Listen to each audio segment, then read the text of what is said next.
Hey, Dominic, how you doing?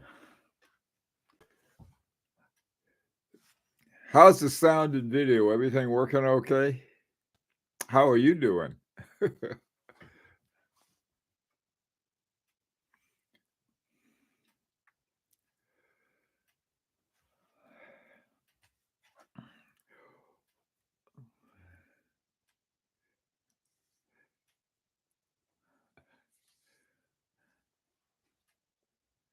Hi, Tony.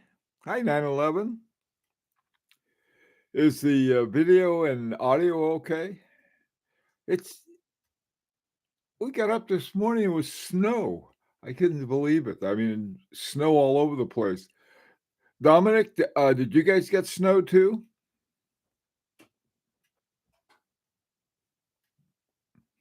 Yeah, you too. Oh, good.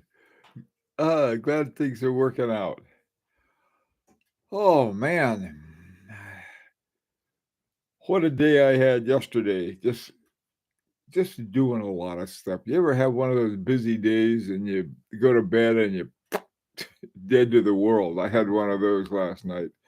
As a result, I slept in a little late, and that's how come I didn't have an announcement up until later. Hi, Brian. Good morning. Trying to find out is you and Dominic got snow also.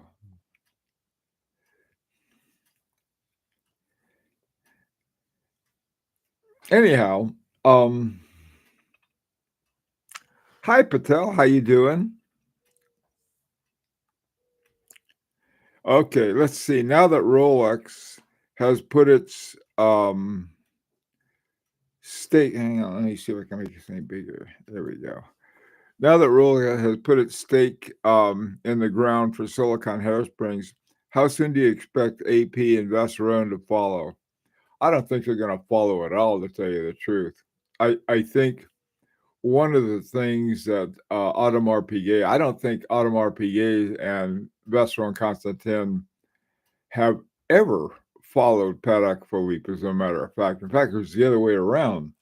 When Audemars Piguet came out with the Royal Oak and it was a huge success, it wasn't until after that that Patek Philippe came out with the Nautilus and the Aquanaut, and then Vacheron Constantin came out with the Overseas. So I, I think a while ago, any kind of leadership role that Patek Philippe had, I don't think they still have it.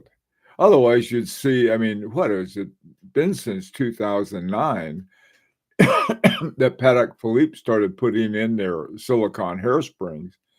And so, that's a long time now. That's what it's almost about 15 years ago.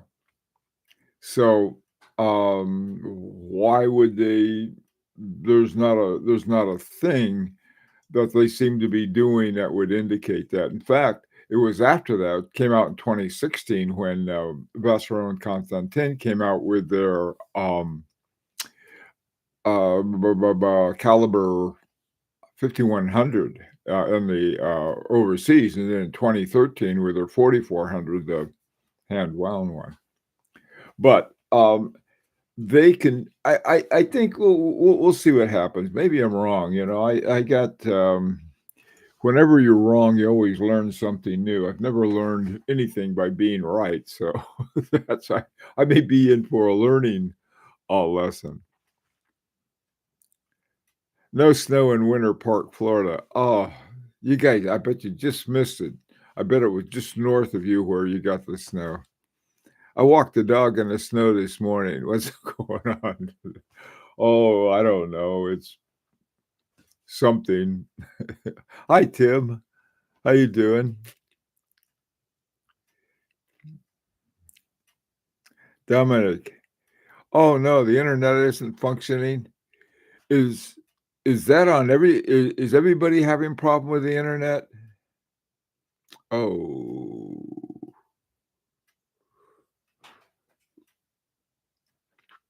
Hey, Fernando. Okay, your internet's okay. Some people have it. Dom, try hitting the reload button. Sometimes that helps.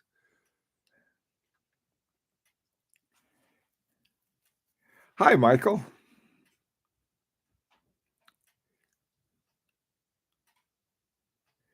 Yeah, we're getting yeah, Brian. We're having the kind of snow that makes everything look pretty, but then it'll go away by noon.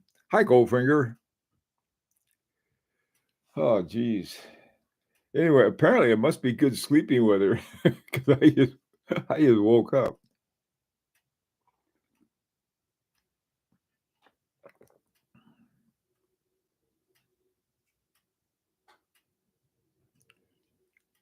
Kellich Clays. I thought Clay's retired. His stuff is almost perfection. Petal.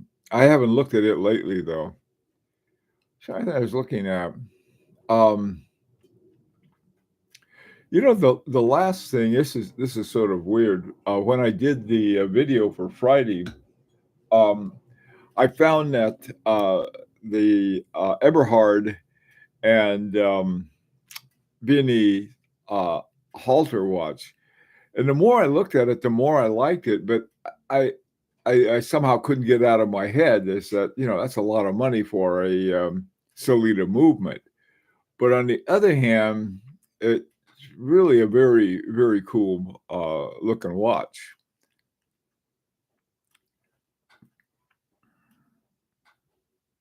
Hey Tim, okay, uh, let's talk about that. Um, let's talk about instead of the. You can bring this up if you like. Oh, great, great, Dominic. I'm glad it worked. Um, a couple times I've mentioned a couple. I'm wearing watches that I just that just make everything feel good. I've got on my Etude number one, and every time I put on this watch, it's just like this is going to be a fun day. I feel the same way about my Fabergé um, Alexi, and it's got a solid back and it's automatic, which are two things that I'm not crazy about. But that's okay. Everything else about this watch I enjoy wearing. Every time I put it on, it's like, oh boy. And another one, now this one is pretty heavy watch, actually. You can see how fat it is, but it's also made of white gold, and so it's heavy. But I wore it the other day. Fernando and I went to Greenwich, Connecticut. We went to Shreve, somebody and somebody, this fancy jewelry store there to retrieve Fernando's Parmigiani. And I took my hemisphere there to have it serviced. And so I wore this the whole time, and I swear I could have been wearing a feather, even though this big heavy watch. And it's just one of those watches that's fun. Uh, when I went on my trip recently to Europe, I decided to use this one. The reason I didn't use my dual time, beside the fact that it needed service, and I had my other what's it called, Van Cleef and Arpels dual time. I There was a time when New York, well, the U.S. was on one time zone and it was on daylight time, but Europe hadn't gone over to daylight time yet. So I thought, I'm just going to wear a watch that I'm going to have the time for wherever I was and don't worry about the other ones.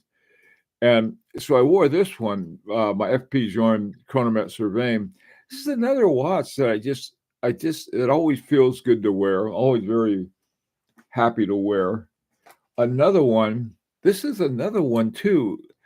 And people say, "Oh, how big is it?" This is a big watch. This is a what's it called? H. Moser et Compagnie Henry double hairsprings, white gold, heavy watch. It's like both of these guys are heavy. Delights to wear though, and this one,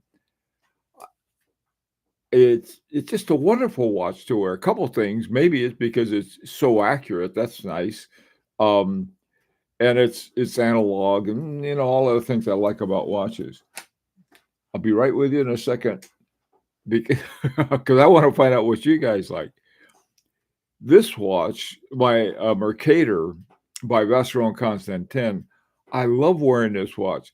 I can barely tell the time on it. It's got to tell the time. You have to look at the compass legs, and the one on the right. Let me see if I can. This one is the. Let me see. Yeah, the one on the right is not your right, but when you look at it on your wrist, the one on the right is minutes. The one on the left is hours. It's hard to tell time, but for whatever reason, whenever I put this watch on, it's like, oh, this is fun. It's going to be a fun day. All right.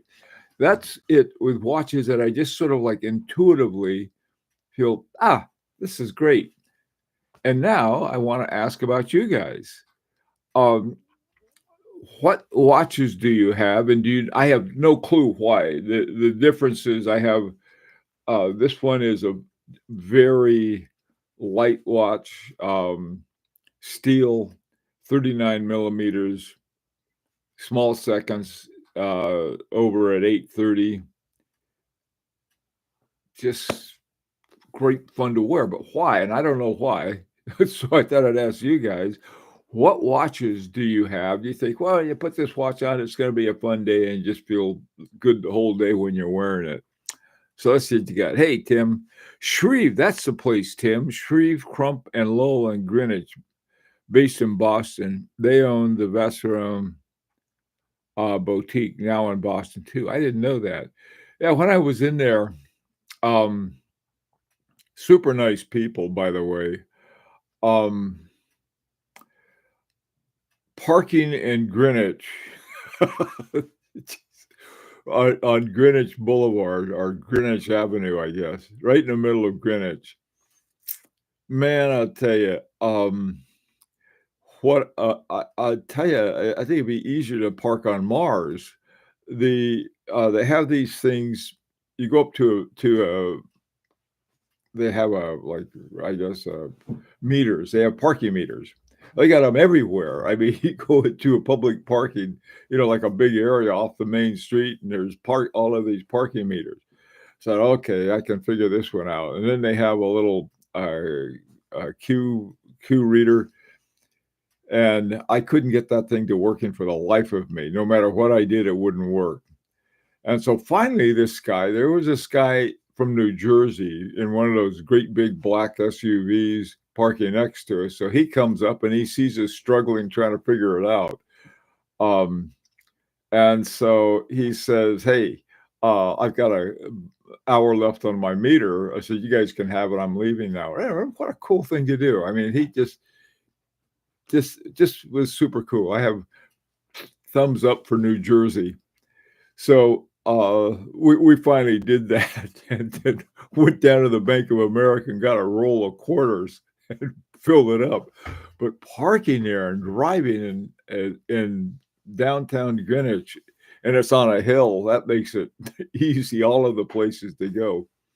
Had to went to Saks and got a little Prada scarf for get out of jail free card. So, oh boy. Anyway, it was a great day. The traffic was good. We didn't have snow. We didn't have rain. We just had about 100 miles, I guess, 200 round trip. Great road trip. That's it. Okay, so me and my big mouth. Your turn. Let's see what kind of watches you like. All righty. Let's see.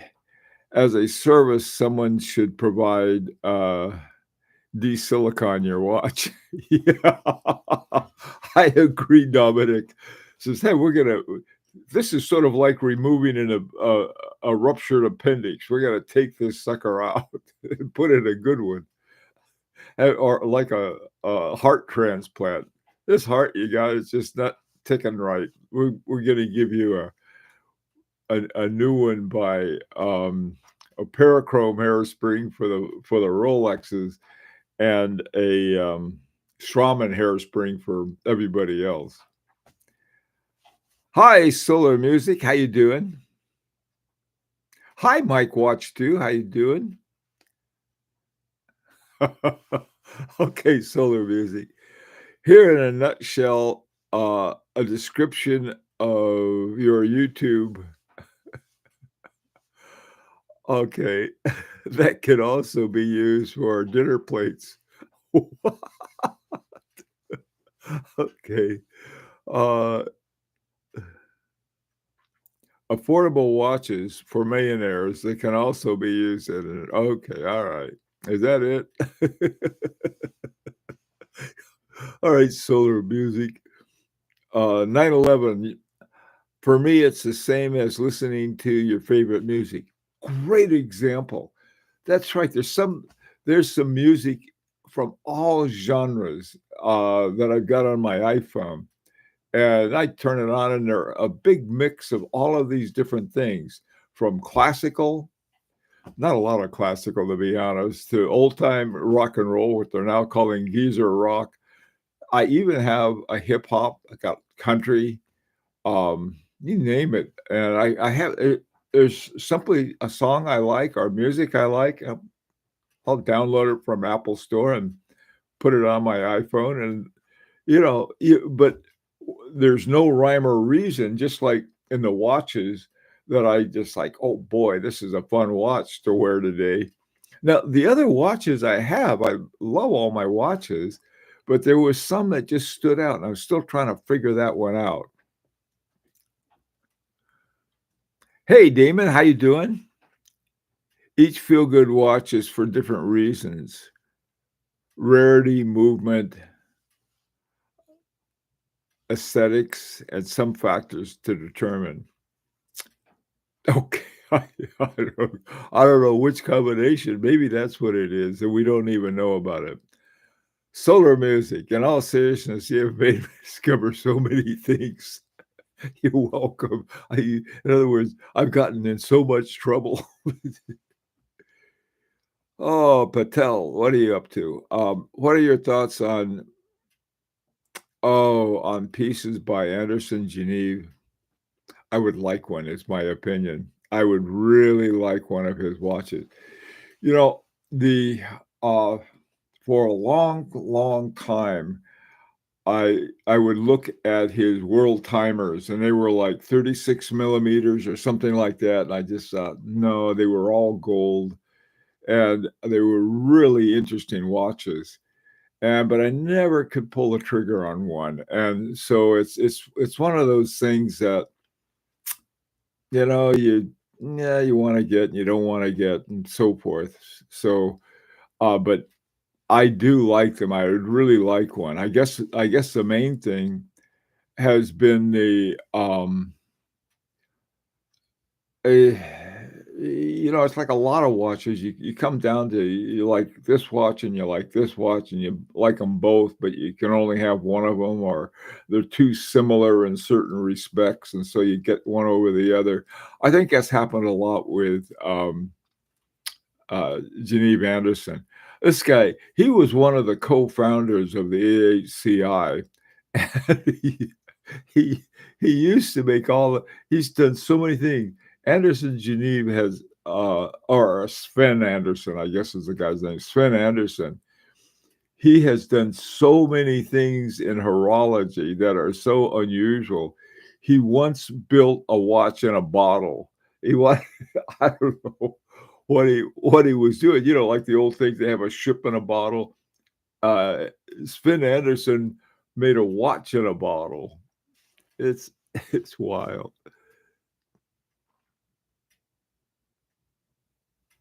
Hey, Goldfinger. Oh, hey, you guys.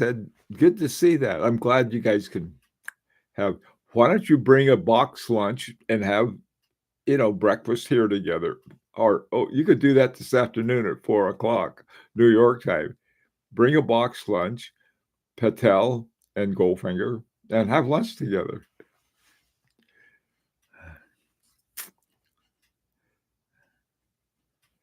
Hey, Bill A, how you doing?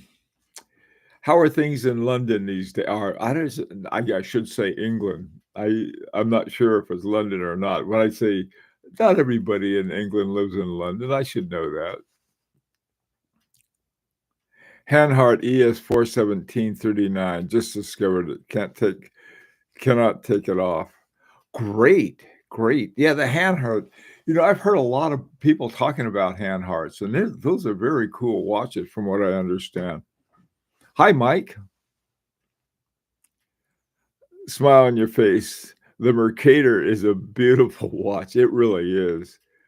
Uh, you're pretty much guaranteed never to see one on someone else's wrist. Yeah. I'll be like those women who make sure that they're the only ones in their outfit, and if they see someone in the same outfit, it's, "Oh, no."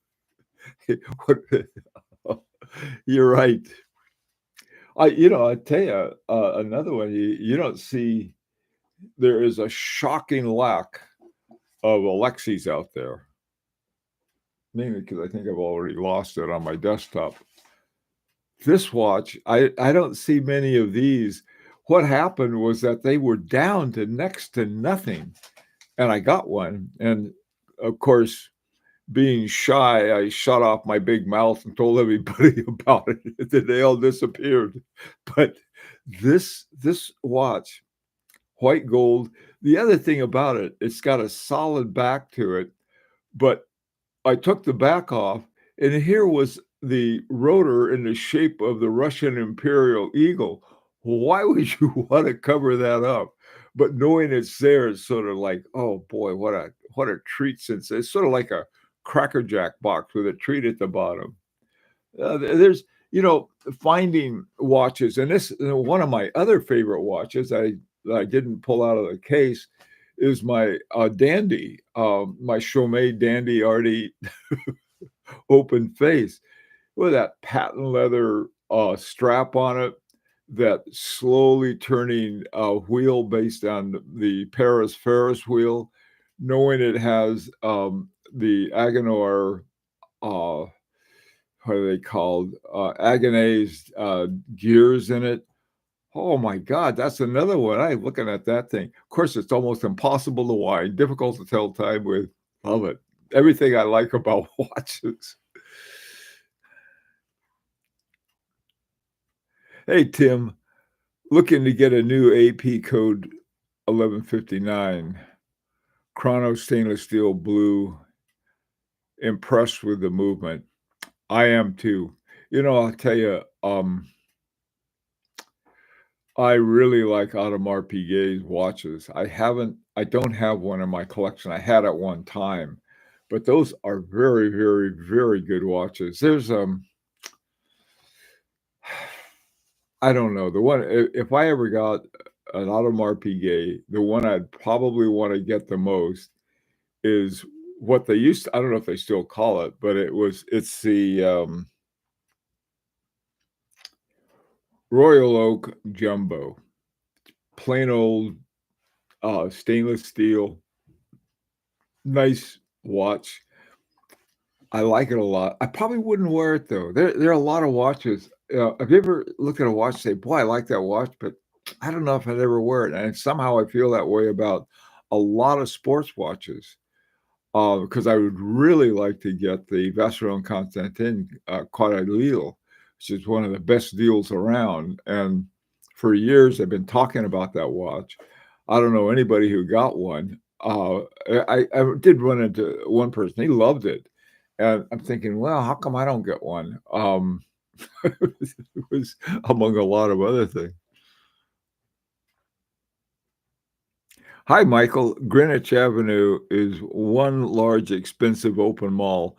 I believe wearing any watch puts a smile on my face with a parking meter. Got me at the parking meter. Fernando and I came in second to the parking meter. Thank goodness. A guy that just is, you know, that area has such a reputation, the sort of whole of Fairfield County is sort of hedge funds characters that they're like don't ask a favor in Greenwich. Here's some guy out of the blue just says, "Hey guys, I can see you're having trouble. Why don't you park here?" He'll give you an hour to figure out the parking meter.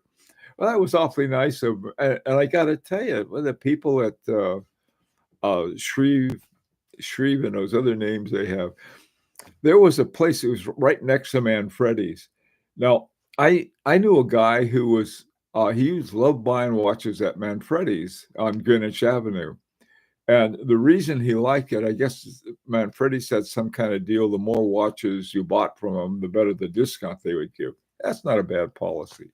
Unfortunately, I also knew a guy who paid up front for an FP Journe, and the guy had the down payment and waited. He wait for those things, and it came in, and he sold it to somebody else. And I thought, what a rat, and so they're on my list.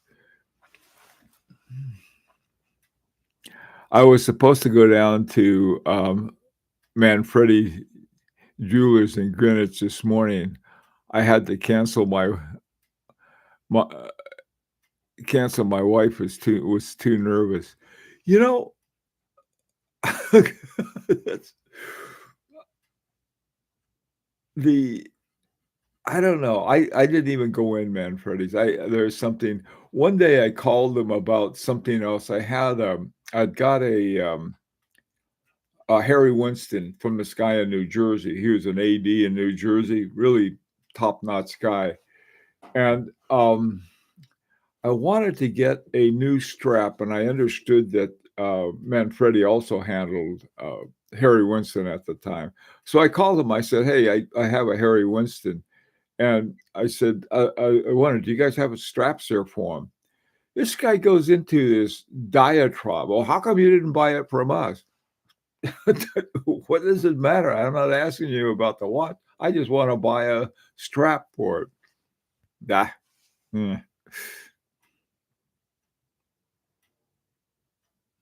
What justifies $100,000 cost of a watch? Now, Stuart, here's what it depends on where you are. To me, before I really got into watch collection, the most expensive watch I had was a $300 automatic Weiss. Trying to think of the first name. Was it Michael Weiss? Anyway, I thought that $300 for a watch was just way too much. Okay. So, and I had to come up in my head, how do I justify spending $300? And once I got into watch collection, $300 was, that became chump change. In fact, it was less than the taxes that I paid on the sales tax. So $100,000, man, it's a matter of, you see something, you want that, and then you want this, and you want that, and so forth. Sometimes you'll have more money than others. I would love to have a Gerbel Forcé. All of those are over 100,000. I tell you, that reminds me though of something I would really like to see. Andreas Streller. If you go and you take a look at Andreas Streller's watch, I think the bargain basement ones start at 50,000. Then they have and then they got like one model. It's 52,000, I think. And then the next step is 80,000, and the rest are over 100,000. But what Andreas Streller did, he has this special watch that he called the Cerna, and for 20,000. So $20,000 for a watch. Oh boy, that sounds like a deal. It's all relative. It really is. And I think money just changes things. When you're in a collection, some women collect what's called depression glass or green glass. It's this greenish colored glass that was made in the Depression. You used to be able to find this stuff in junk stores and stuff like that. People would get rid of it and they'd get it in the first place. They'd get it from some kind of, bonus if they bought a bag of baking powder or something. Now that stuff brings a fortune just for a piece of green glass. It's not even sort of done by a special glass maker. It's just green glass. So, you know, it just is, it's sort of like art. Art is like, yeah, you see these guys, you see these little line drawings by Picasso. Didn't take him a minute to do it. My wife and I got a couple of, oh boy, there's another artist, and starts with an M, and I can't remember. There are two. It's not a Monet. It's the other guy, Manet or something like that. He's a well-known artist anyway. We got a signed print, a print by. I mean, it was just a print, but it was signed by and I forgot what we paid for it, but now it's like, oh boy, we got one of these. I think it's Manet. We have a Manet. It was, what's the point? I mean, it's a print. They print them out by the truckloads, but if he signed it in pencil, it's, oh boy, now we get this valuable thing. Doesn't make any sense. Those who are an art collection, doesn't make any sense at all either. I mean, in terms of all of this amounts of money. So the trick is to find the good stuff that nobody else is looking at. There was this couple in New York who loved art. They weren't rich. They lived in I think they lived in a rent-controlled apartment somewhere in New York. And they would buy these things when the artist was brand new and nobody knew who the artist was, not because they were into collecting, not because they were in investments, but because they loved it. And they ended up selling the whole thing for millions of dollars. Just not investments. Okay, so Stuart, that's the answer. Patel, would you consider Laurent Ferré one of the best bang per buck in independent watchmaking? Oh boy, one of them, yeah. But I think that's a funny thing about Laurent Perrier. I love his watches. Let me start off with that. But there's a place on Park Avenue in New York called Cellini's, a wonderful place to go. So I went there, and I tried them on, and they didn't feel right. I know that sounds funny, but I mean, here I see all these beautiful watches. I think if I can find one that sort of is under the radar or people don't like, that's one I wouldn't mind having. But he's one of the really top ones, and one I'd really like to have. But when I tried it on, I wasn't too sure. Funny thing that way. When I wear my Chapek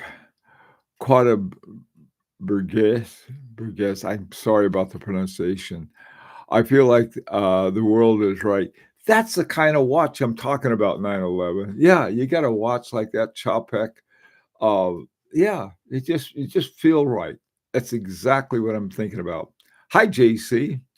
I'm ashamed to say that the watch makes me feel good as a Rolex Submariner, no date. Hey, nothing wrong with that. I tell you, if I had a Rolex, the one I would want would be the Rolex with the Faraday cage. And if I wore that, I said, Mike, I got a watch with a Faraday cage, and I bet you don't. To wear that thing around. Look at that. It's got a hound dog dial on it, or bloodhound. It's got a bloodhound dial. That is, of all of the Rolexes, that one would be one I would really like to have. The other one is the now canceled Yachtmaster 2 with that really cool countdown function to it. Yeah, no, there's nothing wrong with that. This is what's crazy. You seem to have some to some extent. You have Rolex haters and Rolex lovers. Rolex is just another type of watch that a lot of people like. Leave it at that. And I think as far as Rolex owners are concerned, they better realize that that's all it is. So you have these things, and there's no rhyme or reason. Back to Patel's question about, Stewart's question about $100,000, 100,000, 10,000, 5,000, 1,000. To a lot of for years, I thought, who would spend $1,000 on a watch? And you get this. Look at this. I got this swell uh, quartz watch for $100. What are they talking about?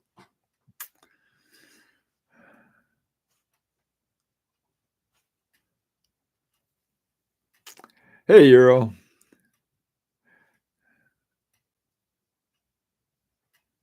Yeah, there you go. 9/11. This is somebody ready for an adventure.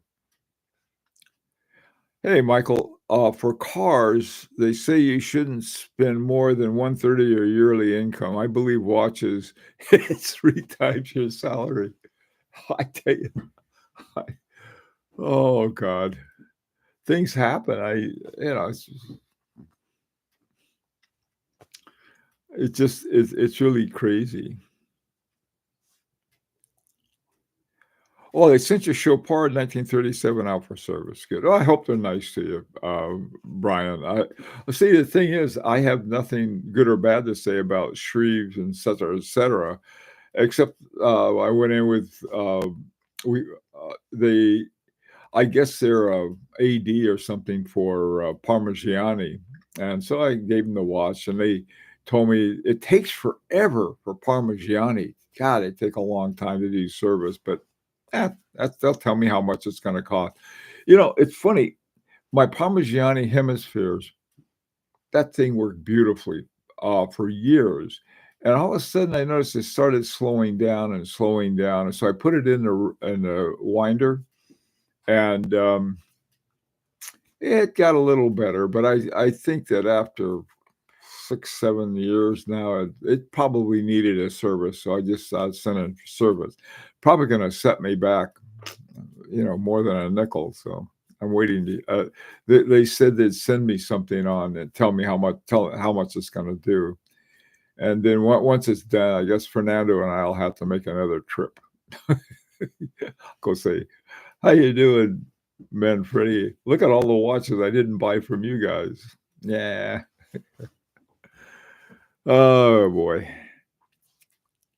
Hi, Isa. How you doing? Did you see the Nord Zeit machine? The Nord Zeit machine. No, I haven't seen that. I will look for it though, Isa. You boys in Longwood are living a high life with that metric. Edward Manet. Yeah, that's the guy. He has some of the ones years ago, they had a contest. Xerox had a contest, and there was an owl that was done by Picasso. And they were, this is really a long time ago. So here's this owl that they had, and they put it on a Xerox. And they said, if you can tell the difference between the real Picasso and the Xerox Picasso, we'll send you a Xerox Picasso. So I thought, well, I could tell the difference. And I looked at it, I said, I'll just guess. And I guess I guessed right. So they sent me this Xerox Picasso. It got lost somewhere in the many moves that I made since that period. God, she's 60 years ago, something like that. It was a long time ago. But it was that same kind of simple kind of thing. And now the things are, I had it. Speaking of things that, God, I wish I knew then what I knew now. I was offered one of the most famous paintings that Picasso did was called La Guernica. And there was on this big long sheet of butcher paper, he had done sort of I guess a startup, to see how everything looked and everything. I don't know what they call them, a draft or a sort of working up. And so I was in Chicago at the time, and I saw this in a gallery, and I said, "Gee, that's yeah." I said, "That's isn't that La Guernica?" Yeah, he says, "Yeah, he did this thing on butcher paper while he was, I think it was done in charcoal." And she said, he says, "We have it. This is for $20,000. You can have that thing." And I didn't have $20,000. And she said, "Well, we can set up financial things and get a loan and everything on that." God, that thing would have been worth $50 million today, let alone 20,000. So like I said, that's true with all of us. I think we would have sold a lot of stuff so we could have bought a bunch of pre-pandemic watches that then just went through the ceiling. Oh boy.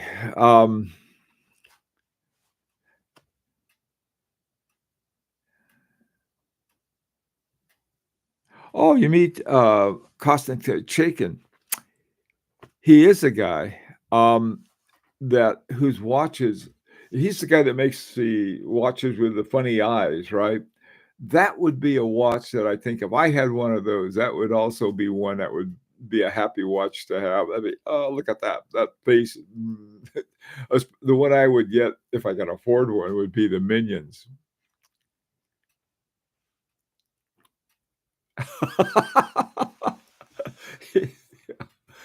Oh, they got to me, in that business on Greenwich Boulevard, my God, I would have a real hard time there, surviving.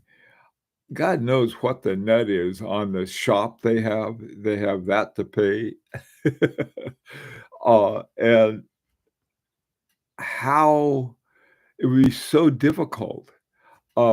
I had to I stopped by, Saks Fifth Avenue, and then and Prada had some. So I got a scarf, get out of jail free card for my wife at Prada. And I look at that place, how do they afford to keep the doors open, this place? And they had all of these little places all over the place with all of these different, fancy luxury, items and stuff. And even so, there didn't seem to be that many people there. I mean, it's not like Macy's basement, something like that. Okay. I think we went over time. I just looked at it. Okay, guys, listen, we better get going. I'm over my time limit. So I better go. Let's think of something fun to talk about at 4:00. Okay, you guys have anything else you want to talk about? Let me take a couple last ones from Isa. Suka, no numbers. Number 6 is now opening for raffles. Open to buy it. Oh, okay. Otsuka, I think, is he the guy that has that double retrograde and that white dial? Do you think it's worth it? The one that won a GPHG. I don't know. If it's a watch you like, yeah, but if it's not, don't. I That's what I feel about all watches. Uh, anyway, see you guys at 4. I'll have to think of something that would be fun to talk about. Let me know if you have any ideas, and hope to see you then. Take care.